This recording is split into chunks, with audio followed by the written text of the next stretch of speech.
So I'm standing there in front of my lamppost going, what just happened? And I could hear clear as day my guide said, you just aligned with your higher self. We needed to move you a little to the right. There you go. It was absolutely incredible.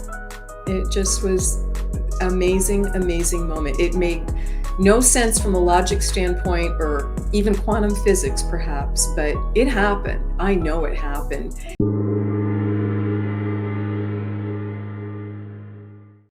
Welcome to the Consciousness of the Way. I am your humble servant and Sifu Taoist Master Sun Ching, and I have an incredible guest today who is basically operating in all dimensions at once. Humbly, in more definition, would be considered a past life energy healer, but I believe there's a thousand more facets to her realization. But let's start with that title. Welcome, Wendy Rose Williams. How are you? I'm doing wonderfully. Thank you so much for having me here. It's a pleasure to be here. I'm very, very excited to always share space with incredible beings that are working to raise the conscious collective and understand that, this is how things change.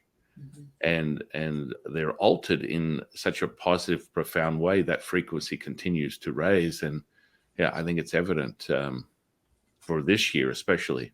But yes, I would love you to start with sharing with the audience a little bit about your backstory and how you got here today. Certainly.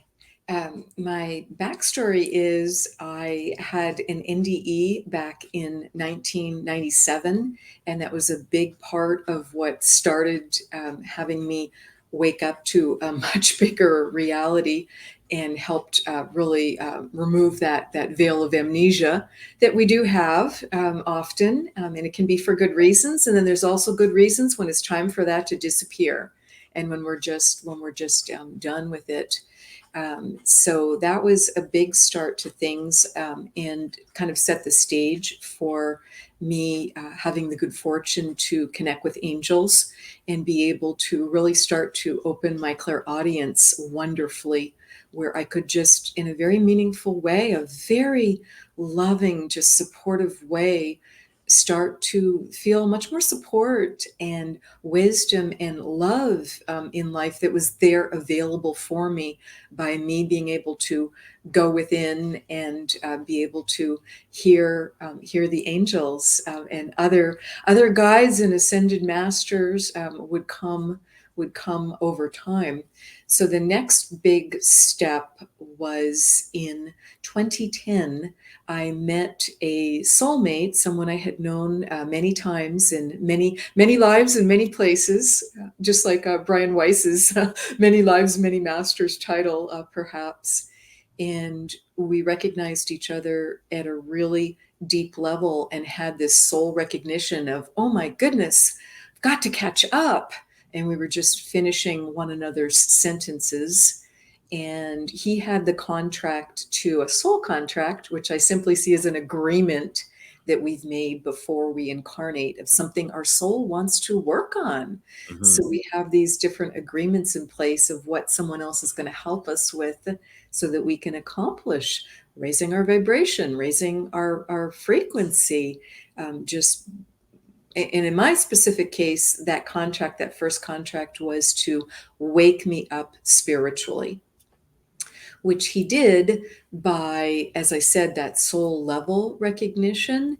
And he introduced me to Dr. Michael Newton's Journey of Souls. And the minute I was reading that book, it was like this clarion call. It was like a gong being rung of, here's the truth. Here's what you didn't know you were looking for. Here's what's going to help you balance up your life. Here's what's been missing. And I didn't even know was missing. So that's what really got things started. Got that pot off the back burner onto the front burner and started really adding some heat and some ingredients to it. when you're making that delightful super stew, and really got things started in 2010 for me. Wow. So, questions, is that making sense? Well, absolutely. I mean, it's you sort of develop these what I've sort of categorized in a sort of a blanket sort of realization over the years. When I started my journey many decades ago, the systems that we use within Taoism activate pretty much everything that most people desire. Well, 100% of what people are looking for when it comes to Mhm. the internal alchemy or access to higher levels of consciousness, whether it's clairvoyance, psychic mediumship, channeling, healing, any of the above. I Mhm. mean, it comes in all different forms, and we have specific titles for that. Um, the clear senses that I would just put in the same category as everything else, a sensory perception, um, is really something interesting when you really, from my personal opinion, and generally, it's been pretty consistent over all these years. When I switch that stuff on for people, in giving them just a specific practice that activates the energetics, there's Mhm. this sort of heightened, sort of overwhelming realization of what you thought wasn't there is there, and there is so much more there that you have a wake up call. Mhm. So it's all sort of in front of you. I attribute it sort of like I was using this particular method and literally woke up to a icons on a computer screen, and there was everywhere I looked, it had images, colors, information, and basically I just put my intention to something, and it would distract whatever it is that's necessary and would be handed to me. And so the clairaudience or clear audio, as you put it, is sort of like a sensory perception that is a little bit more refined for most people. It's attainable for anybody, but the actual access of that sensory perception seems to be sort of like so distant for many, maybe due to the layers of their unconscious. There's variables, but is it obtainable by anybody? Absolutely. Is it something that most people have this word that they put in front of it to achieve it, which is what they call work, which is sort of like an unconscious block in of itself. So when you obtain that sort of level of awareness, which is really exciting that you share that with me, um, it becomes sort of like put into a category where, if you're not around people or a discerning, affirming processes to truly understand what it is that you're receiving, it could be considered perhaps maybe a sort of some degree of psychotic episode. And so I would love for you to share with the audience the inner workings of your communication with the spirit world in that sense, because there's never enough clarity when it comes to things like this. And Um, so, I really agree. I would be happy to. I really agree with what you're saying. I think waking up spiritually, let's use that term for lack of a better term, uh, it can be frightening, it can be isolating, it can be just discombobulating, because it's your worldview changing, it's just your belief system falling away. And for some people it's more gradual, and for other people it's very abrupt, and it just can feel very, very different.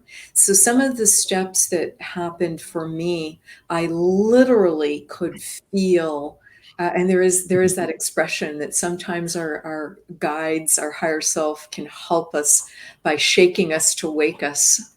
So I think the near death experience for me, like for many people, was to really get my attention and to share information with me and to let me know what was available to me, which was to feel that amazing unconditional love and wisdom and support that was there for me, and also to tell me that I wasn't on my life path. And I was 36 years old at the time. I took that very seriously. I was just really horrified to hear that. No one wants to hear they're not on their life path. So that was a big part of the start for me. And then once I met that soulmate at the right time, because fast forward, there were a number of years in between, and other things needed to come into play.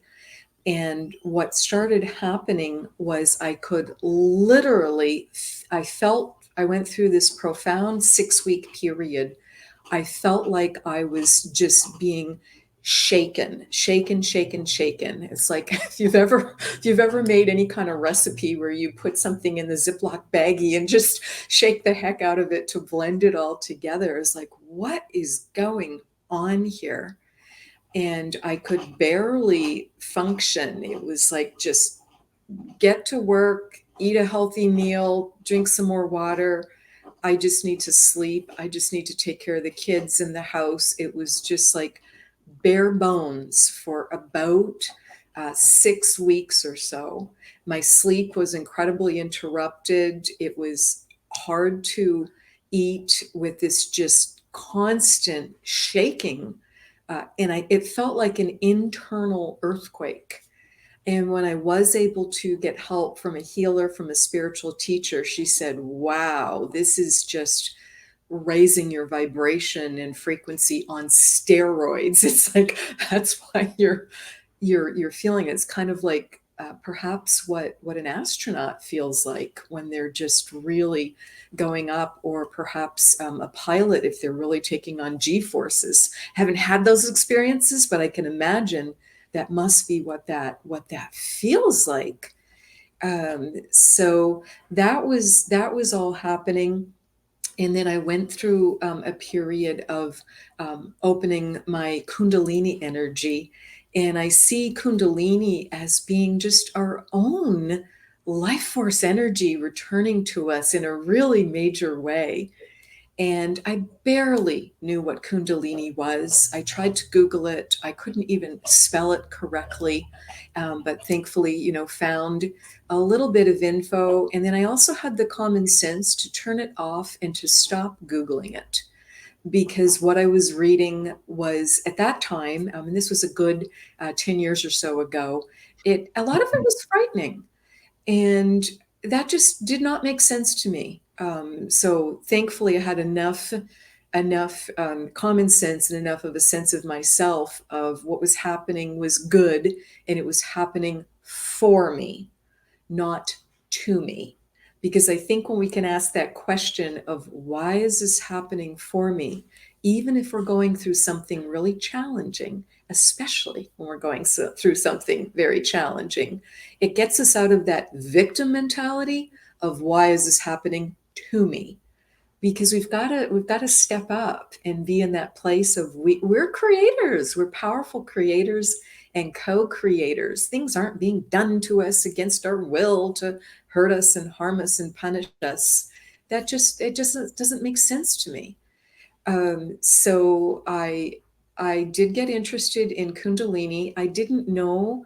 I did a little bit of searching. I had heard that there were Kundalini yoga teachers or instructors or people that could help you open your Kundalini gently, so just safe and sane, to prepare the body for it and prepare the energy for it. I couldn't find one near me. I couldn't find a class or a course to go to. So what I found instead was Tom Kenyon's The Magdalene Manuscript, which is a beautiful book, and there's an accompanying CD to the Magdalene Manuscript, which is designed specifically for helping you open your Kundalini. And I'm sure it's meant to be done many times, slowly, beautifully, but we've all got our own path. So, what happened for me instead, as I listened to that CD the first time, and I just thought, well, I'm just going to lay down and meditate like I normally do. But I just had an instinct, no, I'm not meant to lie down. So I sat cross legged on the floor of my bedroom, because it just felt like, and I didn't realize I was grounding myself more and I was seating myself more for that energy to really rise up my spine. So I listened to that CD for, it's back in the day, it was a CD. Everyone's like, what's a CD? But I'm listening to it, and it was like I was three sentences ahead of what he was describing, of that energy coming up your spine. And a lot of people can visualize it as two beautiful, powerful serpents, a divine masculine energy and a divine feminine energy down at the base of the tailbone spine. And I could see them and feel them going through all up through my chakras. And as I said, it's like I was several sentences ahead, and I was barely 5 minutes into it. And so much energy burst out of the top of my head and went straight up through the bedroom ceiling, that I went fully, fully out of my body.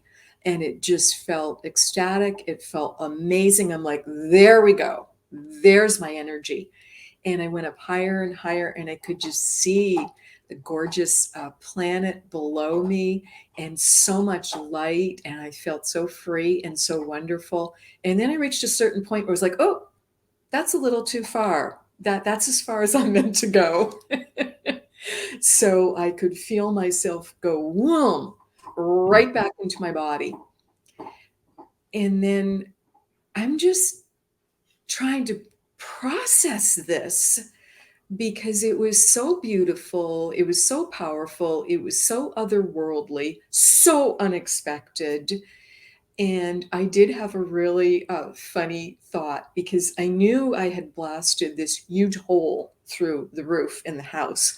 I was absolutely convinced there was physically a hole. And I was starting to think, how am I going to get my insurance, my homeowner's insurance, to pay for this? Because clearly I need a roof repair. And then about 30 seconds later, I opened my eyes again. I'm like, oh, I see. It's not physical. It was me really going up in my vibration and frequency, and just really, really bringing my energy back in.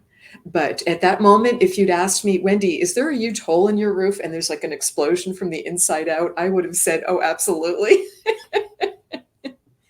So it just took a moment to settle in. But there were so many experiences like that that I felt blessed by, but it also took time to understand them. It took time to unpack them, because they were so not just spiritually transformative experiences, but they changed everything in my life. And I just had to, work that through, of how does this fit with my daily life? Because I still do have my daily life of, I have these wonderful teenage daughters, and I have a 9 to 5 job that I really like, but there's just so much going on in addition to that. So how do I balance it? How do I balance it all up? But that's what happened with the Kundalini rising. That was one of the important steps of raising my vibration and frequency, and just getting more in tune with myself as a spiritual being. Now the Kundalini. So you consciously used the Kundalini as an entry point, like, so you were performing Kundalini, specifically some type of like access to the processes of Kundalini. Yes, Okay. it simply was a beautiful sound healing type, Tom Kenyon, Kenyon. If you're not familiar, if your listeners, I may have heard of him, but I'd say he seems familiar, but I can't place. he has an incredible voice. He's a sound healer, and he's got an incredible 4 or 5 octave voice. So just these sounds and toning and meditations, etc. It really is a sound healing, and this one was specifically designed to help people gently, slowly open their kundalini over time, because most people do that over a period of years. And evidently that wasn't my path. I was evidently ready to go. I hadn't recognized the other signs of my Kundalini had been rising, and I'd been having some very strange physical experiences of feeling like a serpent was uncoiling, feeling like I had literally hissed and spit a couple times, which was very strange to me. I'm like, what is that about? That is very, very odd. And I did remember getting angry one time of something. I read a post from a friend on social media, and it brought up a lot of anger, more anger than I knew I had. And I literally, not very ladylike, but I literally just, this energy came out of me, and I just unintentionally just hissed and spit on the computer screen because I was so angry. Because we have to release emotions that don't serve us. And our guides are just working and working to have us do that in a safe, appropriate way. I do remember at the time my cat was lying on my lap because I'd just been, sitting quietly at the computer. So he thought, well, that's a great time to sit on her lap. We do this all the time. Or he'd be on my, near my computer screen. I scared him so much, he just jetted off my lap and, ended up 2 rooms away looking at me like, what is going on with her? Because of, as I said, we've got to release energy that doesn't serve us, and find an appropriate way to do so. So I think that was part of that process. Mm.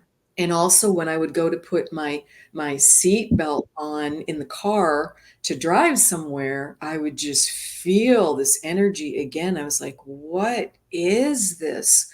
Because Kundalini energy, it can feel sexual. And that's okay. We're physical beings. It's nothing to be ashamed of, but just the act of putting that seatbelt across and it going across my body, I'd be like, whoa, I think my teenage hormones are coming back again. What is going on here? So in hindsight, those were some of the Kundalini rising. Again, nothing to be afraid of. It's your own beautiful, amazing energy. And I Yeah. did work with a spiritual teacher after that very rapid rising, because it did cause for me. And again, I'm not projecting this on other people. Doesn't mean it's going to be an issue for anyone listening. It did cause me some backache and back pain, I think, because it was so sudden and so big. Many people, your Kundalini rising, it's more like a beautiful big elevator. Picture yourself in this magnificent, huge elevator in like 100-story building, and you get to decide. And you can ask for ease and grace if you feel like it's just rising so much and so quickly, and you just want to push the stop button, get off on floor 12 for a while. You don't have to shoot all the way up to the top of the building, like I did in my analogy. And you can always get back on. You decide. You take care of yourself, and we know more than we know, and we know how to take care of ourselves appropriately. Yeah, that's really beautiful. Just bringing people's attention to that. um, so, have you experienced anything to that magnitude since then in relation to your everyday cultivation, To or was that that? that was a huge one. There's been probably a half a dozen or more of those. Another big step that helped me really raise my vibration and frequency and just come more to terms with myself as who I'm meant to be, and just incorporating that spiritual being, that soul, within the everyday life, was aligning with my higher self, was very surprising. And I was not fully physically aligned with my higher self. And I'd had multiple healers and Reiki masters and different people point that out to me. And I was like, well, how do I get aligned with my higher self? Because I see my higher self as my own wonderful soul. And I believe my higher self should be fully in my body. I believe we should be best friends. and very, wonderfully integrated. So I kept getting messages from different people. Go to the right, go to the right, go to the right. And I'm like, what does that mean? Make choices in integrity, do the right thing. What does that mean? And I had two different wonderful friends at the time who were psychic mediums tell me that. And then they would just smile and they're like, I'm not supposed to tell you anymore. You're going to figure it out and it's going to be wonderful. And right at that same time period, I had a few photos as a free offer of, I believe it's called Carillion photography, that looks at your aura around you. And it was a software. So, and you could put in a couple photographs of yourself and just see what you could see. And I took a picture of myself alone. I was on vacation. I was happy, relaxed, outside on my dad and stepmom's deck overlooking the lake. This is just this great picture. So I put it in there. It was very interesting in hindsight because you could see this beautiful big golden glow around me, but it wasn't right around me. It was off to my right. So, that's interesting. And I didn't put two and two together right at that time. That was my higher self. And as I said, I wasn't quite aligned with it. So I kept praying, meditating. How do I do this? I want to do this. I'm open to doing this. And what happened was hysterical. It was the most mundane, perfect thing ever. It was a Monday night, time to put out the trash. And I lived down a long gravel driveway. So it was like 275 feet to drag the big rolled cans and drag them through the gravel and get them all the way out to the driveway. So I did that. I moved the 3 cans out and I'm like, oh, okay, great. There we go. Trash is done for the week. And I'm walking back up to my front porch and the sun was setting and it just, it's just one of those like nice moments, like all's right with the world. And I'm almost to my front porch and all of a sudden, and there was a large lamppost had just come on because it's on the automatic timer and it's over about 12 feet to my right. So it's like the other edge of the driveway. Mhm. All of a sudden, I'm not reaching my front porch. It's like I was gently, carefully thrown 12 feet to the right, and I'm standing right in front of the lamppost going, how in the world did I get here? And my first thought was, earthquake? Did an earthquake throw me? And I'm like, no, I know what an earthquake feels like. I live on the west coast of the US. I have felt those. It's a rolling feeling. This was like, if I could replicate that move, you would be hiring me for professional sports everywhere. So I'm standing there in front of my lamppost going, what just happened? And I could hear clear as day, my guide said, you just aligned with your higher self. We needed to move you a little to the right. There you go. It was absolutely incredible. It just was amazing, amazing moment. It made no sense from a logic standpoint or even quantum physics, perhaps, but it happened. I know it happened. And after that, things started to come together more easily. There was more ease and grace, more fluidity to things.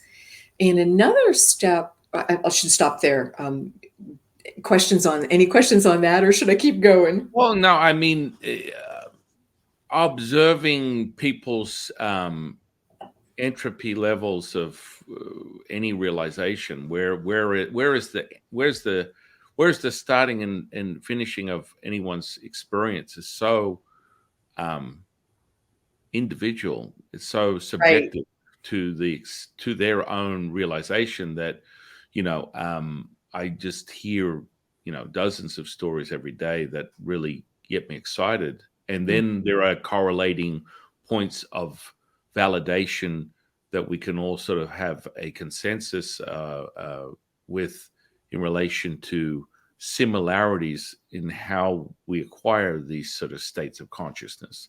So it's like there is no. I always remind people there's no right or wrong way up the mountain. There's a Correct. infinite amount of ways up the mountain. What I do tend to find is using more sort of like indigenous rituals within Taoism that are tens of thousands of years old. There's definitely a correlation and a repeatable correlation that generally, in some way, shape, or form, transmutes into someone's version of um, their experience. And Mhm. so, moreover, things like, you mentioned you sort of feel it before it happens type of thing. That's sort of a very interesting magnetic component to how I generally teach people, because I'll take them through what I define as an experience and call in spirits and energies, and they experience them before there is a spoken word. And I mean that inaudible layered realization, my attention, intention, working with other dimensions, it's Mhm. being replicated through their physicality that makes Mhm. it real to them. And that's kind of like the most important thing. And then you mentioned reference to releasing emotions. And I Mhm. find that a very interesting thing, because I mean the fundamentals of Chinese culture today was generated by a little guy by the name of Yellow Emperor, who was about 10 of 20,000 years ago, Mhm. basically constructed through the whispers of the universe the Chinese culture as we know it today. Mhm. I.e., for example, the foundations of Chinese medicine were derived from his inner workings and the exploration of internal alchemy. So the universe sort of like gave him all these points of reference that created that internal alchemy, and that was really one of the things that he was very well known for, was understanding how to generate and cultivate these energies by transmitting them with a relationship with, of course, the universe, i.e., within Taoism we do star stepping, other sort of rituals of that nature that sort of create this divination frequency that can be transmuted through your physical body to ascertain some level of understanding or of a greater consciousness, being developing mediumship, psychic abilities, channeling, all that kind of stuff. I mean, there's all these variables, and Mhm. it comes in different forms. And when you share that with me, especially on your own journey of realization through your guides, through without a specific sort of roadmap, which I love. I Mhm. love that. Mhm. Is realizing or coming across these things, and there's this common thread that sort of ripples out through um, all platforms when it comes to this type of stuff, and it comes in its own way. And so, you know, um, I really, really, I really agree with you when it comes down to the emotional content. That's something that Mhm. I teach people, and generally, you can read someone's. Well, I teach people how to read people's auras, and in Mhm. 3 seconds, you will have someone's mental, emotional, physical, and spiritual state, and the information is just there. Once you understand how to read it, Mhm. it's very consistent, and you go through all the major organs, the energy centers, and you have like this profile. And someone goes, "Who the hell are you? You don't even know me." And it's just information. And I think that one of the biggest components to the healing process, mental, emotional, physical, spiritual, has Mhm. everything to do with the now. Understand, Mhm. all things are realized now, not in the future, not in the past, but this present moment. And then how do you equate that or quantify that? You need some type of connection of palpability. It's not a fleeting thought in your mind that you're sort of playing with. You need to be able to repeat it and have some sort of tangible access that makes that real to you. It's like Mhm. you can go through a sort of a sort of a very mild sort of thought processes that, oh yes, I'm seeing angels, I'm feeling this, I'm doing that. how does that relate to your reality? And your reality can be however you want it to be, but it's Mhm. like, how do you transform it? And I mean, when it Mhm. comes down to this sort of The integration. right, and it comes down to this sort of space of what I define as healing. I really love your title, intuitive energy healer, because there's a degree of your I don't need, quite frankly, I don't need someone's consent or understanding of the energetics. I mean, people come to me every day with grandma's dying in the hospital, my father's got cancer, all this kind of stuff, and it's a collective of events. The title, the place, the person, it doesn't matter. When you realize you are the universe, it's done. It becomes realized instantaneous. So you think it, and that thought, if you truly identify as the universe, and that's where a lot of this stuff comes in. It's like, oh, I did this healing and they did a great job, and then a week later they were back to where they started. This is a common occurrence for most energetic healers, is this a repeating pattern of, oh, it's not me, it's you. You didn't, well, it's everything is energy. The truth of the matter is that the universe doesn't have a moral compass. The way we perceive things as human beings, we're creating this sort of like um, reality on the whim of our desires and our needs to validate us as individual. And Mhm. so that very moment is critical.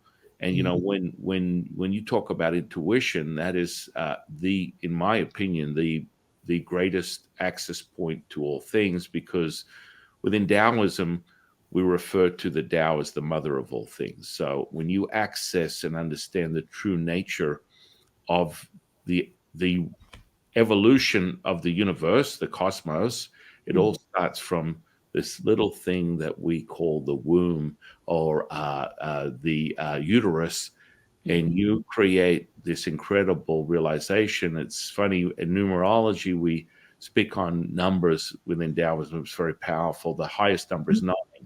It's very Mhm. coincidental that it takes 9 months to create a human life. It's very coincidental. That charge that you and I just appreciated together is another realization of that. It's like, oh, hang Mhm. on, whew, we're both in the same attunement, because we're just there. We're feeling this alignment, this Mhm. realization. So, you know, um, I'm a little bit, I was talking with Tom Campbell about this yesterday. It's not, you know, when it comes to sort of awakening, like Kundalini from a Taoist perspective is more um, what we call the Wuji, infinite Wuji body, which activates the sacred infinite flower. And so Mhm. you sort of Yes. create this, The this lotus flower was definitely part of it. Yes. right, right. And so it's really funny how universally somehow that comes into play, but it's more okay, the chemistry of doing this stuff. And I've had I've been sort of been given a reputation of breaking chairs, which is generally what I normally do when I'm experiencing this type of stuff. Now, 30 years in consciously, I've got it down where, I don't have to destroy everything in the room at the same time, but it's just a physiological response to something that is metaphysical, Mhm. and it tends to transmute itself. And, Mhm. you become sort of more uh, having the ability to harness it how you will, when you will, with Mhm. whoever you will, is part of that mastery. And that mastery is sort of like the biggest component. So most of the experiences that I have start at that as at the lowest level, which is the physical, right? But most people transmute and condense these thoughts, feelings, and emotions that I coin as the 3 ingredients to your reality. That's it: a thought, feeling, and emotion. And what you do with that will determine whether you thrive or you die. Pretty much within this reality. What's the length of your experience in this reincarnation, if you believe in that? And so people tend to that's a big thing for Taoists is not, well, I would call it immortality, but you want to lengthen. Longevity is the key element. Lengthen the physicality for as long as possible to level up in this game that Tom calls the large consciousness system. It's a system, and Mhm. it's really hard for people to digest that because you and I have had very organic experiences that give us all these different dimensions, and things are transmuted at a level that we can understand and accept and transmit to others. May it come in the form of an angel, may it come in the form of a spirit, an energy, an experience, an awakening, a vision, clear senses of all different kinds. And that's sort of like the journey of all people. It's sort of the glimpse, and a glimpse is what most people get. They get the glimpse, and then they're looking for, which you had admission of. I went on this. I couldn't find it on Google. I couldn't find. You know, even today, there are more legitimate. And 30 years ago there wasn't. You look up a psychic, and that was some hack that was a snake oil salesman attempting to take your money. Now Mhm. this today, I could be very comfortable in saying that you look up the Yelp and you'll find 500 healers, 500 Mhm. psychics, 500 mediums, and they're legitimately accessing a source of information that can fundamentally help someone's viewpoint of their reality. And Mhm. that's never before been, in my opinion, throughout human history, has that been accessible. Do And you so feel that might be in part because the collective consciousness is rising as we rise with Earth? Potentially. It comes down to even, channeling and spirits and things of that nature. I mean, one of the fundamental trainings that we initially get as a Taoist priest is exorcisms and things of that nature. So dealing with the spirit world is very common for me, and I've been Mhm. doing it a long time. But I will say, it's a transmutation of the person's belief system. Mhm. So I mightn't see a low vibrational, what someone would call demon, Satan, evil energy for decades. It's Mhm. actually been over a decade since I've laid my eyes on one, because it depends on the individual's transmutation of that Mhm. creates that and brings that into their reality. Now, what I am getting a fire sale on that I hadn't seen in close to 30 years is one alien after another. I mean, I'm not kidding you. In the last 8 weeks, I've Mhm. seen hundreds, and it's really interesting because it's sort of like a How would you collective define understanding. an alien? Well, they vary. Their forms. Like, for example, when I look at your aura, you have a bunch of angels moving in and out of your aura. Then there's this interesting character that has this sort of like, he almost looks like something out of Lord of the Rings, where he has this robe. He's sort of got this heavy robe on. I can't see his face, but he's operating in your field as a source of information, clearly. Mhm. But the angel part is interesting. They're normally, I see angels that are just hanging out. They're very sort of angelic. These ones are with swords and shields, and that they're more in the business of dicing and slicing up other energies, a level of protection. Mhm. Um, this is interesting. Could They're you? taking care of business. Yes, I mean, can you speak more of that? Speak more on that in relation to how you transmit these Yes, sort of.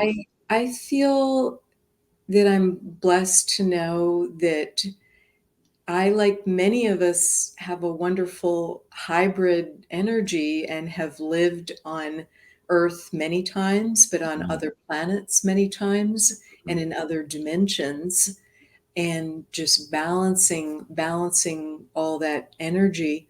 And the angels, I feel so fortunate, just really assist me and want to keep a clear lane of traffic open for me to be able to do what I came here to do, which mhm, is to help other people uh, to be able to wake up and embrace who they are and feel healthier and happier, be more in the now, Hmm. release past life energy that's not serving them, find past life energy that uplifts them, but again, bringing everything back to now because it's all to enhance now.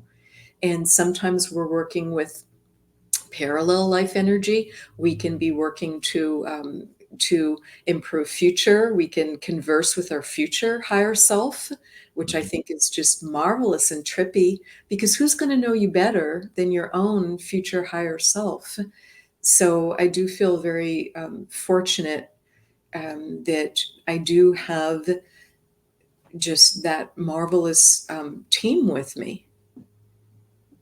Yeah, yeah. I mean, it's interesting.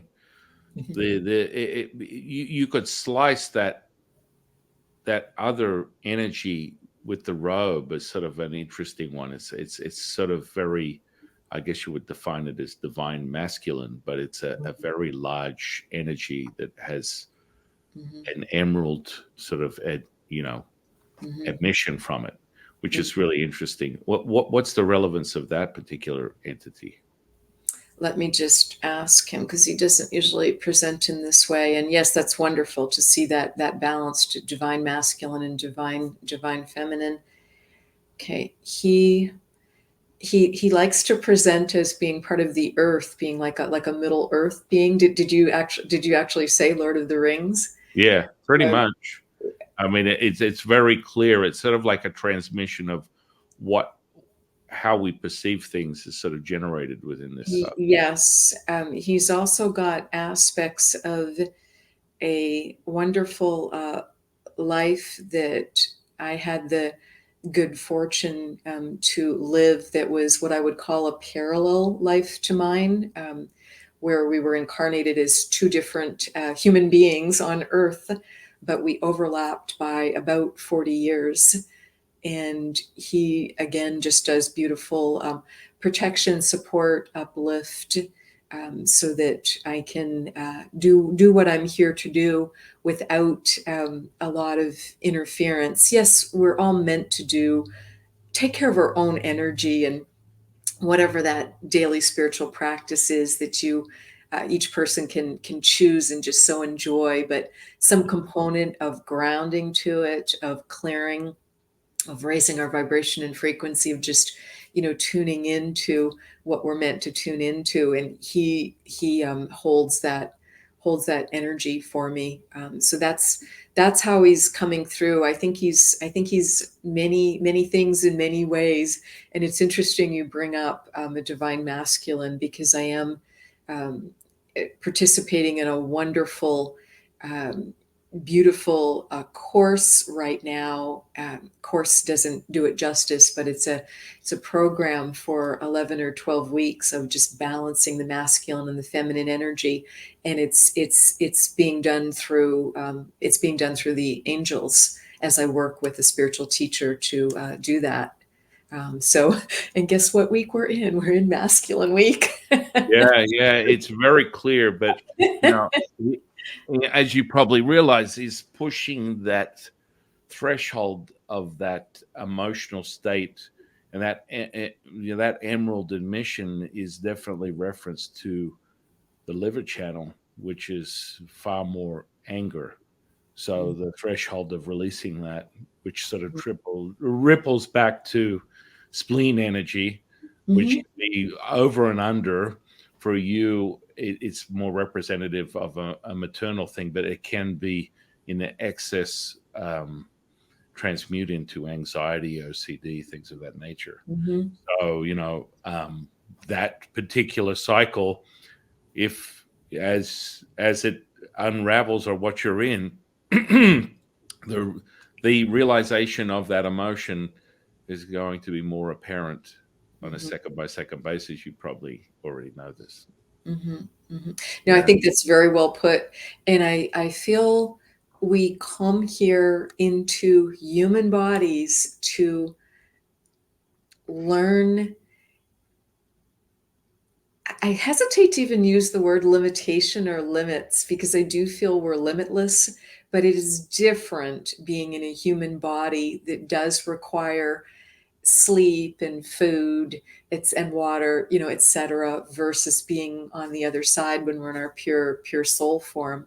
So Mhm. I think we do come to experience what can feel like limits and then realize we really are limitless and just beautiful, powerful beings. So to just go through that journey.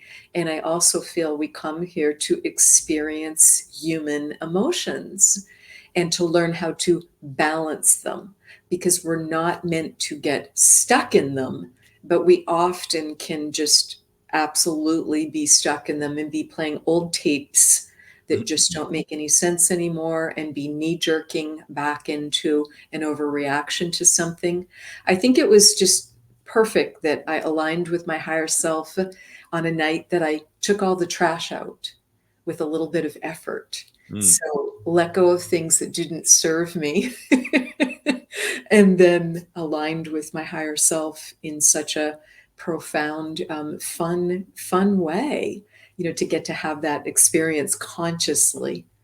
So, but the emotions really are, because there's so many wonderful high vibrational emotions. We can really feel and just create more of that peace and the love and the joy and the gratitude, and not have those just be platitudes. Often, people can be accused of, well, oh my goodness, you're just all unicorns and rainbows. Well, those have beautiful energy associated with them, but so do other energies. So just, learning what they all are. And sometimes, as you know very well, sometimes we just need to um, send a demon on home or just have it escorted elsewhere, because it's not serving us. It doesn't need to be around us. There's not an alignment, and it just doesn't need to be there. So we just take care of business, and I think we need to do that in a very balanced way. Anyone that has gone through what they feel are psychic attacks, for instance, I think that's a very interesting topic, because what's really going on there? And what's our part in it? Because we've got to own our power. And where's that fear and anxiety coming from? And why is our heart not open? What's allowing that? What's allowing that to go on? And just to be able to release things and declare our sovereignty, often is what's needed to just stand in our power beautifully, and just be focused on our path and what we need to be doing, and also know when to mind our own business. We don't need to be off. I think that can happen often as we're spiritually waking up, is all of a sudden being aware of other dimensions, other realities. It can feel frightening. It can feel uplifting to the point where we lose track of daily life and don't have any balance. And it's just constantly off into, every podcast, every book, every energy healing. And just, we haven't developed discernment, perhaps, and we haven't found our center of what's right for us. Yeah, yeah. Now, always remind people if you're emotional, you're suggestible, and part of the mastery being able to discern or affirm what it is that you're experiencing is, you know, put your personality aside, Mhm. and that sort of sounds very almost unachievable to most people. It's actually very much an achievable goal. That's the first thing I teach people, is Mhm. how to take their emotions and put them in the corner of the room, roll over and play dead. That's the sum of your life experience. That's Mhm. something that should not be altered or attempted to be manipulated by your desire for ascension. Mhm. That's on a different, you know, realization. So when you have a personality, that's just an expression of your humanness within this cycle of reincarnation, and enjoy that. But be able to, the more and more you play in this higher consciousness, Mhm. the side effect of that is the personality tends to resonate and replicate the collective Mhm. consciousness. And if you're obtaining this high consciousness from a minute by minute basis, the personality comes along for the ride, and then all of a sudden, all the ups and downs, the ins and outs, the things that you consider you're subjected to emotionally are less of. And Mhm. it's so funny when I was talking to Tom Campbell, being a physicist. Most people you would assume as a physicist, they go right to the nuts and bolts, the ins and outs. And it was so funny. I mean, he could break things down to consciousness and as a mathematical sum and validate it, and that's great. I always tell people, um, science is just a new language. I mean, I operate in Mandarin, which is a variable of a very ancient language that goes all the way back to Chinese culture that was generated with pictographs over Mhm. 10,000 years ago, that transmuted into the language that we identify with today as a variable. And so, that's always really cool. But the reality is show me, right? And it's like, okay, all of this is conceptual and people get really excited. And what's most important for me is to be able to validate what it is that we're experiencing in this 3D reality, or it means nothing. It's Mhm. just another sort of like brain fart, really. You've got to ground it. You've got to stick the landing, like the gymnast doing that perfect Olympic routine. You've got to stick the landing.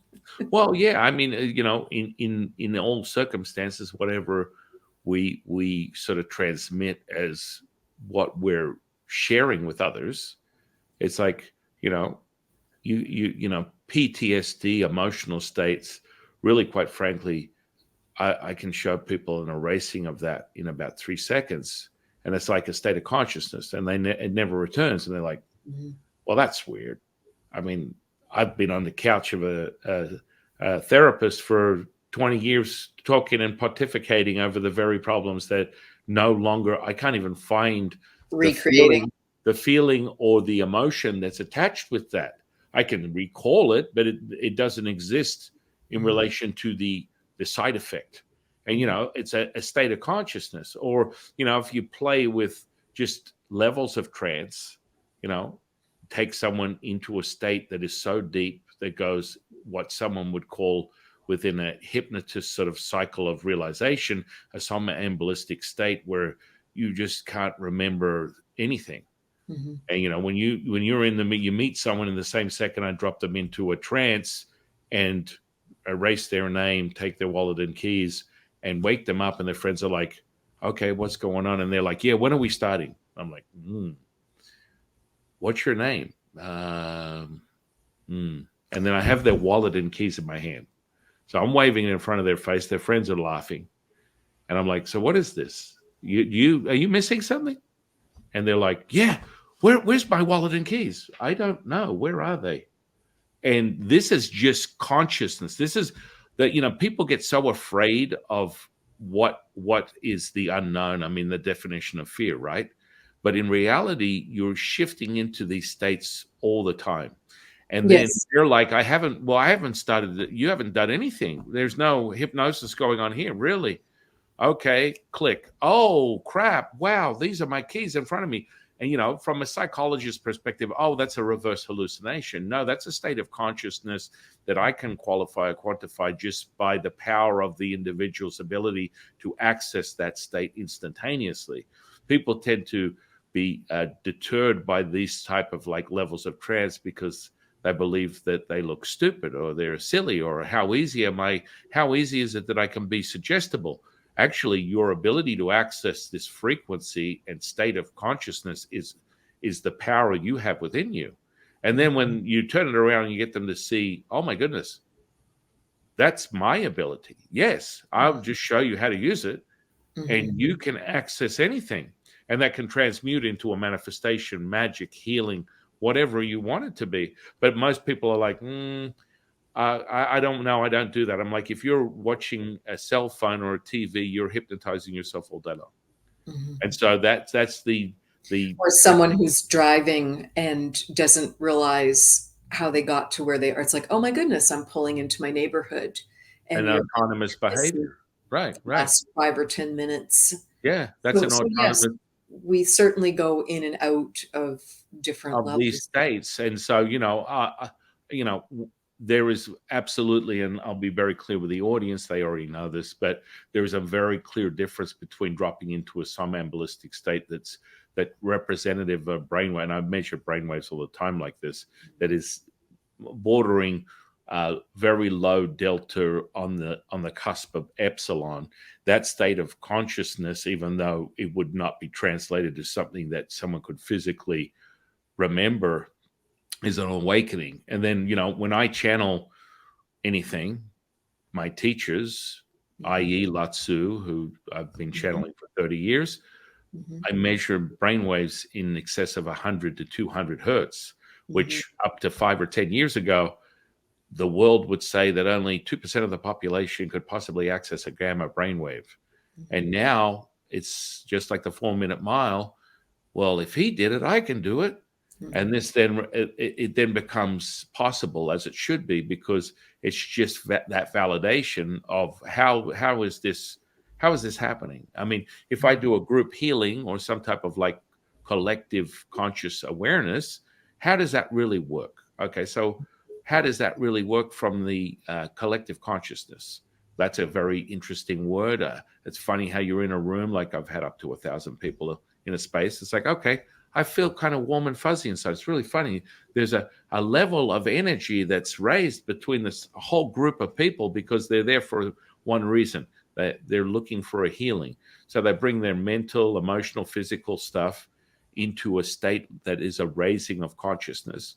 Mhm. And from a collective level, what does that really mean? If you want to get down to something very limited like neuroplasticity, soft technology that is the human body, it's a mirror neuron effect. Mhm.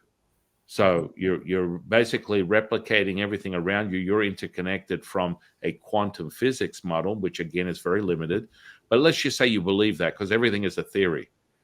Everything that you and I talk about is still a theory until otherwise, until you know it to Until be someone true. has their own experience. Exactly. And that's the most important thing. It's like your truth is the only truth you need to be concerned with. And people go, whoa, did you just give someone the power to actually believe what they want, when they want, how they want, and their truth is the only truth? That's scary. And then you watch authoritarians rise, because you can really understand that, you know, that empowerment, as you would call it, sovereignty, however you want to call it, that's part of the power of Mhm, you, of mhm. who you really are as a singular, as a collective, as the oneness. And Well, that you're comes from you're reminding people of their own power and of their own heart in a that. beautiful way that's gotten so diluted and so forgotten because many people can be, and hey, I've been guilty of it too. We're looking outside for answers, and we really need to look within and just understand our own energy and keep putting our effort there, and then everything else just falls into place. Well, I mean, that's very poetic. I love that. When you say look within, you see, this is very conceptual for most people. And most people, their brains explode at this point, because they don't truly, process what we're saying. It comes back to that moment back in the 80s where Oprah had Deepak Chopra on her talk show for the first time. And like, this is this epic moment, she's the talk show, goddess, whatever. And he's there. It's like 80 something whenever she started her talk show. And she goes, "Welcome, Deepak. I'm so excited to have you here," with the audience all excited and everything. "How are you?" And he's like, "Well, my body's here, but I'm not." And she went, "We'll get right back to you after a short break." Now, that is, now today we talk about these things and people are like, "Oh, I kind of get that." I was doing a meditation in my Zumba class. Oh, excuse me. Are you still there? Yes. Yes, I don't know what happened there. That was an interesting one. Somehow I Your, got Your Zumba class really wanted you to come. yeah, the Zumba class really wanted to come, and now I feel very technically deficient. Let me see if I can get this. Here we go. Beautiful. Somehow this phone call turned everything off. So yeah, I'm in the Zumba class, and I had this moment where people are telling me to look inside, and all of a sudden I was evoked, and I felt this experience. Wendy had talked to me about her Kundalini experience, and I was doing my yoga, and I felt this warm, surge of energy, and poof. And I mean, that's from being in contact with your experience, right? Or your teaching or anything else. And now someone has raised their consciousness. Now, before that, though, we're talking 30 years ago, it's just like, we don't talk about that type of stuff. It You have to doesn't. put a commercial break on because it's not gonna. Right. And now you and I are having this dialogue, having this conversation about it as if it's another day in the office. And it's Right. our realization, our truth. And So again, your truth is the only truth you need to be concerned with. let me make that more practical. I Mm, think it's just having that daily spiritual practice, whatever it might be. And I think that is the way, I feel that's the way that we just get any of that uh, busy left brain or ego that's not feeling quite balanced, that can be very, very chattery, very, very noisy, distracting, obstreperous, however it might feel, because some people have more active left brains than others. And it makes it hard to meditate, for instance, and to go within and to be able to have those conversations. So whatever you do, it can be walking in nature, it can be just taking a quiet walk for 15 minutes. If meditation just makes you bonkers and you feel like, oh, all I do is write my grocery list, it makes me more agitated. It can be just petting your dog or your cat or playing with kids or grandchildren, because they're just so in the moment, both the wonderful animals and children, and they just remind us to just drop down on the floor and just be down there and be in the moment and not be so, oh, I've got to do this next and got to do that next. So it's just whatever you do daily. Maybe you like to drum, maybe you like to draw, whatever, auto write, work with oracle cards. I mean, it can be just anything that you enjoy and just gets that more of that feeling of calmness and peace to come in. That's what I mean, as some of the ways to be able to go within. right. Yeah. No, I mean, it becomes a mastery. Mhm. And I say that with very, very with confidence, because over all these years, consciously, past lives, all of the above, the mastery makes everything more concentrated. So my observation, everything I've ever taught anybody, is when you start to focus your attention, intention, and are able to have a clear channel of this ability, which everyone has the ability to do, and Mhm. you just need guidance. Mhm. Once you start getting that groove, something that 30 years ago might have taken me 20 minutes to obtain takes me less than a second. Right, right. So this is Practice. generally the consensus of, and I would concur with Wendy on this one. It is repeatable. You have to make it repeatable. So what are some of the things that you offer your clients in relation to your healing offering? Yes.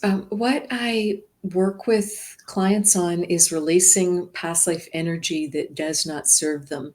And it often shows up as pain, both physical and or emotional pain, anxiety, depression, or just stuck energy, feeling like you're in second gear and just cannot get life moving in the way you want it to. So what we do, if we're working one-on-one, it's a series of 3 sessions, and we go to a healing temple typically first, because it's each person's higher self and guides are architecting it because they know what that individual person most needs and what's going to be most efficient for them. But Mhm. I'll describe the typical and know that it might be different than this. But healing temple, we bring in a series of colored healing lights, and I work with those lights to help the person heal through all space and time, any location they've ever been, any life form they've ever taken on. Mhm. And then we work with the 4 elements in their body. So fire and water, earth and air, and get those wonderfully balanced if they're not already. And then we work with their chakra system.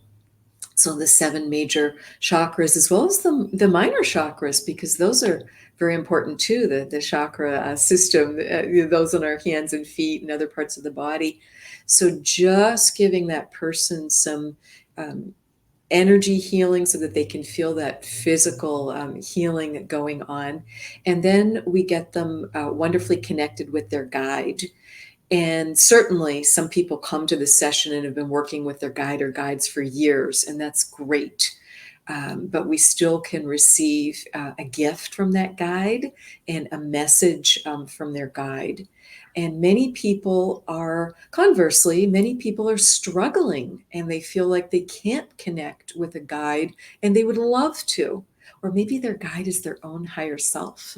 And that's why they haven't been able to connect. Like mine was a bit elusive, as I described. So I just wasn't feeling aligned enough in that area. So get that wonderful connection, and then for the person to know how they're going to do that on their own, because that's what's important, is for people to be able to be receiving empowerment through this, so that these are things that they can just experience. Yes, they're receiving healing and insight in the moment, but they're also going to be able to learn what's for them, what they're going to want to do more of, or they're going to want to do it a different way because it's coming through a little bit differently for them. Or it'll be like, that one's not so much for me. Well, that's important to know too. So healing temple, meet with the guide, and then we go to the time and place with the most healing and information and uplift for their life today. Because again, want to be bringing everything back to the present moment, because that is the whole purpose and point. Even though I am trained and love being a past life regressionist, it's really all about now, and that's Is that that's a method that you say past life regression? That's very popular. Um, my goodness, again, I reference it. I sound biased being a Taoist priest, but thousands of years of ritual and training for what we call soul retrieval, and that yes, would be equivalent to, exactly. a past life. I think what's become more popularized is this past life stuff.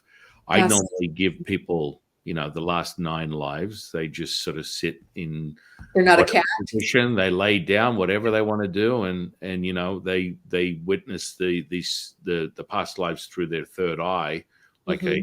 running film, and they experience it physically as it Hmm. transmits through them.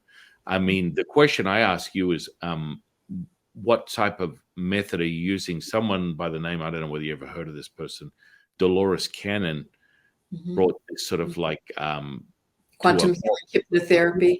more to a popular sort of state of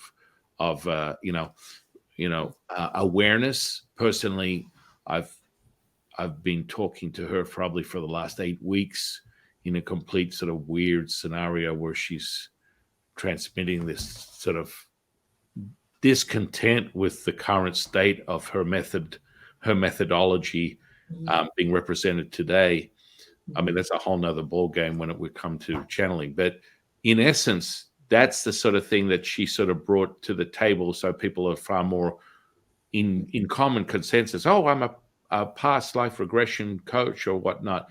Where did you obtain your consciousness for that? Was that And multiple ways. I trained with a gentleman in the UK who had trained with Dolores Cannon for quantum healing Interesting. 6 degrees of therapy. separation, right? Yes, and then I trained directly with Dr. Brian Weiss for past life regression. Hmm. And then I trained with one of Dr. Michael Newton's original students. And what for me, it's about taking from all of it because I feel it all has something to offer.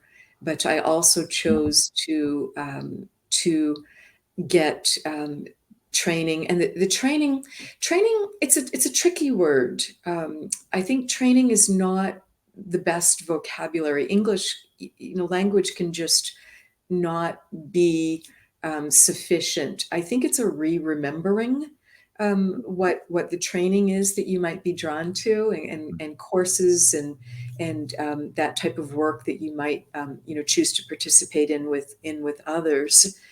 And so did the Reiki master, did this certified spiritual teacher, uh, Mm. did formal training as a channel. But again, it was all a remembering. And I wanted to sort out for myself the wheat from the chaff, because it's really about finding your own truth and what feels right in your heart and in your gut wisdom, and just to be aligning with that and vibrating Mm. there. Mm. So I drew from all of it, and I thought I was doing it for personal interest. That's how I really started, because I still had the traditional business career and the 9 to 5 job. So was incredibly just busy with work and family, but just had this passion once I met the soulmate that really helped me wake up and started, looking at all these different wonderful things that I just hadn't been involved with before in this lifetime in a conscious manner. So it was just, bringing that all together. Yeah, it's so interesting because, yeah, um, Dolores is an interesting cat, definitely, without question. I say that in a very loving way and Absolutely. not related to an actual cat. It's more a description of this sort of perception and this personality. And Mhm. I had quite a few of her world-renowned students on my podcast from time to time. I've I got think quite she a was a few. groundbreaker in a lot of ways Well, because yeah. Yeah, no, no, no. I mean, it's just a state of consciousness. The thing is her biggest gripe that continually she reiterates she wants me to share with the world. At some point, I'll sit down. The last deep conversation I had with someone was Bruce Lee about 3 or 4 months ago, and then I did a 2-part series of channeling with him, and that just so happened like a coincidence that it was on the 50th anniversary of his death, which was like, Mm. whoa, how is that? What are the chances of that? That's really strange. Well, that's the energy aligning. Well, of course, I mean it's an Birth dates and interesting. death dates, they're really just the energy aligns like that. Yeah, it's like reaching out, hoping that someone hears him, and then of course, so many people were like leaving messages on the podcast, going, "Man, I just was inspired to want to watch one of his movies." Yeah, because he's reaching out, hoping to have someone hear him, and then it depends on the level of your development, and you can really tap into this stuff. But Dolores's biggest gripe was that people are not, most people have coined this idea that, consciousness is raised so you don't have to go into a deeper state and you could still obtain the same information. I would say that's valid with your mastery. And that's what I do right now. I'm sitting here talking to you. I'm actually sitting in the universe, sampling every energy possible in what would be perceived as the most euphoric DMT, LSD experience to someone who's never had that before. But it's like a sensory perception wonder ride. But that's what I do all day long. That's the state. Now, for someone who first experienced it, they would be like, this is a Kundalini awakening, a realization, the energy freaking me out. My whole The body is terms. Right. And that's just my reality. That's just how I operate. And that's, just the standard frequency that I operate in. And that's part of the mastery that we talk about is as you obtain more and more, as Wendy said, practice your meditation or whatnot, some type of system that you gravitate to. And so when she says, oh, people are not dropping people into this somnambulistic state, which is just a trance so deep that potentially you're not going to remember, but you remember everything. Mhm. It depends on how someone constructs that experience and Mhm. helps you realize that. So, there's this sort of like standoff sort of thing where, oh my goodness, you're not doing it too deep. Like there's 5 stages supposedly to her method, and 2 of them are not being what she considers honored or realized or validated to create this what she calls the subconscious or Super unconscious, something of consciousness. that, whatever. Yeah, I think that's what she called it. And it's like, okay, let's take a look. And then every person that I interviewed will tell me, oh well, it's taken a turn of events where now every person that I do a reading on doesn't have to go as deep to obtain the information, and that doesn't really create confidence because in most cases people don't believe that that's really happening to them, which is the misconception. So a lot of these The practitioners, ego can come in and object and well, yeah, all perhaps. up. I mean, perhaps it's just how you frame the experience for that individual, right? Because it's happening right now. You can literally have someone experience whatever they want and have their unconscious, supposedly, well, it's really just a state of awareness, give you instant access. And so that's really powerful that you're using these types of techniques to help. And then of course, that's moreover for the audience, that was Wendy's starting point. And now it's more, and as she titles herself intuitive energetic healer, that's really where the mastery of her experience and expertise is coming in, is just being in tune.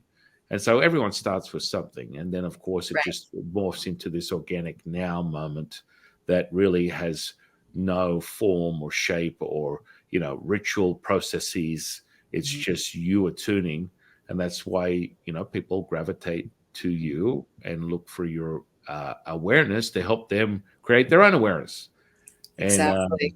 that's what That's a great way to summarize it. well, yeah, I mean, I just love that. I love being able to get into conversation with like-minded beings that resonate in that frequency, because the whole purpose of this experience is to create consciousness, collective consciousness, as Tom would put it.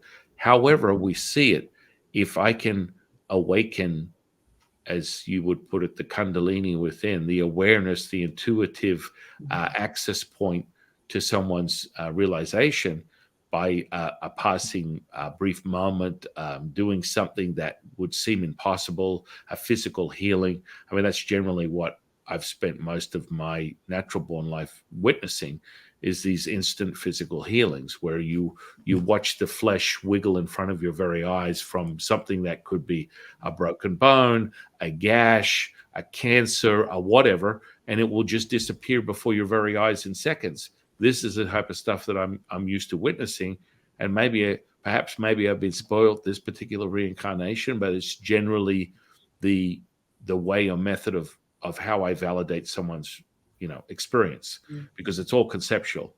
So Mhm. when you can shift someone's consciousness and they witness something that would seem impossible or unreal, then all of a sudden people go, "Oh, whew, Belief system I can't, shattered, I can't, worldview changed. I can't deny that. I Right, cannot deny that." Or right. you give them a characterized information about themselves when you've only met them for a second, or it's like these are the things that shift people's consciousness, because human beings are introspective, analytical in their nature, negatively fear based, as we put it, fight or flight, however you want to define it. It's a default mechanism of survival. Reproduce and live another day. That's about the sum of the instinct of a human being. And then you want to unravel that experience Mhm. to a greater level of consciousness, so you don't end up like Steve Jobs going, "Oh, it's much brighter than I thought it was," and then they're off to something else. And that's an interesting character in of himself. Having met him many times in this natural born life, and it sort of transmutes into the realization of the very, as some people would perceive, tragic ending within his physicality, but it's very representative of his emotional state, and that pretty much sums up who he really is. And so, I don't even know whether you call it fortunate, but in any case, spent some time with that guy in a social setting. But in any case, it transmutes. You can look at it and go, "Oh, wow, this person was diagnosed with something that instantly creates, as Tom would say, a probability, because now you've raised your probabilities of actually changing the, large consciousness system with a higher probability if you believe it." And so your attention intention generates a result. That's pretty much why I repeat the same sort of physical healings that I can witness. It doesn't matter what it is; it just happens instantly. This is the stuff that I've been looking at for over 30 years naturally in my natural born life, because it's kind of like you put your attention intention to the system, and it changes the probability, as Tom would say, and it raises the probability. It might be 1 in a million, but with your attention intention, your ability to focus, it could go 1 for 1, or 1 out of 10, or 1 out of 5, or from a 1 to a million possibility. And that happens instantaneous. It's not something you sort of, muster up and fire up over days, weeks, months. It's immediate, because that's how everything works. People have been framed in all of now. That's reality. I mean, that's truly the nature of things. I mean, we can use all the different languages we want to validate what it is that we're experiencing, from science to metaphysics to Taoist metaphysics, to Taoist spirituality, to your spirituality, to Hinduism, to Euphuism, to whatever it is. It doesn't really matter. It's like, just show me. That's all it comes down. That's a human sort of behavior that will repeat itself. If you want to create an awareness, it's evoking that awareness is to give them an experience mentally, emotionally, spiritually, physically, that would be not the regular programming that they're aware of, not the regular programming that they're subject to, that creates this aha moment. Oh my goodness, this is unreal, which then that unreal turns into, I just witnessed this, I can't deny it, I'm going to go and tell 5 people. Those 5 people are then shifted with conscious. Those 5 people tell another 5 people, and it just continues to ripple out. And it's like, oh my goodness, well, I have to go and see Wendy because I had this experience that was second to none. I can't qualify it as the mundane 9 to 5 reality that I'm into. I had this sensory perception, just like the charge you and I are having right now. That sensory perception is second to none. That this feeling of awakening something, I'm not sure what it is, but I feel it through my very being. And then this is where you need to be, my friend. You need to be in this stage of that blossoming, that opening, the age of Aquarius, whatever it is. But I want to really, in summary, just thank you for all that you've shared with us today, because it's been an incredible collective moment of healing. So appreciate the conversation, and thank you for having me as your guest. Yeah, no, it's been really, really, really incredible for myself, and I know the audience will get so much out of your understanding, your perception of how you generate your reality, which is there an offering for them to ponder, to consider, to realize. Yes. Now, in closing, I want to ask you this question. What is your definition of consciousness? My definition of consciousness would be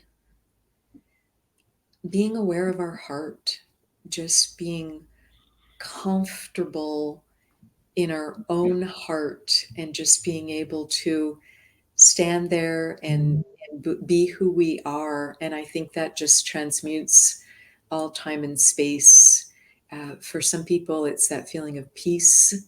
Others more resonate with love or with joy, whatever that feeling is of just knowing who and what you are is beautifully, beautifully eternal. Yeah, that was beautiful. And in closing, I'm going to ask you the question because I'm going to put all your social media onto this podcast. It goes on YouTube, but moreover, the big bang is when we hit it on all 20 platforms. I think it's 20 something platforms this goes out to, Mhm. which raises people's awareness.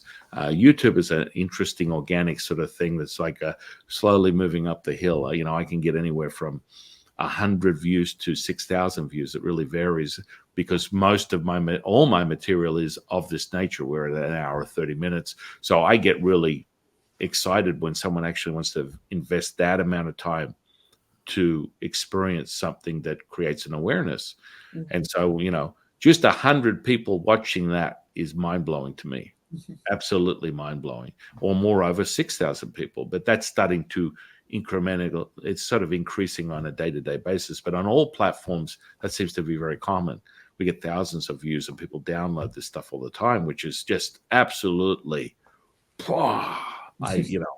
because it's affecting people's awareness, Mhm. just listening to our conversation and realizing that they may have had this moment for a second, for a minute, whatever, that correlates with what we're speaking of, that they can go, oh my goodness, there's hope, there's opportunity, there's something greater out there that I wasn't just telling myself in my mind. I thought I was literally losing my mind because I had no one to share this with. Mhm. And I just heard this through conversation between San Ching and Wendy on Mhm. a beautiful organic sort of like sharing and a very expansive experience. So, in closing, what is going on with Wendy today? What are you offering to our audience? Yes, what I'd love to offer to your audience is to join me for a complimentary energy healing with Q&A, and I can walk you through some various resources that are available, and you will find those on my website. So just go to the events tab, and there's different workshops that are offered from time to time too. Like next month, there is a workshop that's no charge on how to help you connect with your guide. So just visit the website at wendyrosewilliams.com and look on the events tab and see what might be available that just feels right up your alley and you'd love to participate in and enjoy more. This is fantastic. I'm very grateful to you. I'm very grateful to the universe, to the Tao, to bringing incredible beings into my life and creating a new friendship, in my opinion. So, with that said, I want to thank you, Wendy. I want to thank the audience. And I am your humble servant and seafood Taoist Master Sun Ching. And I'll see you on the next one, guys. Bye bye now.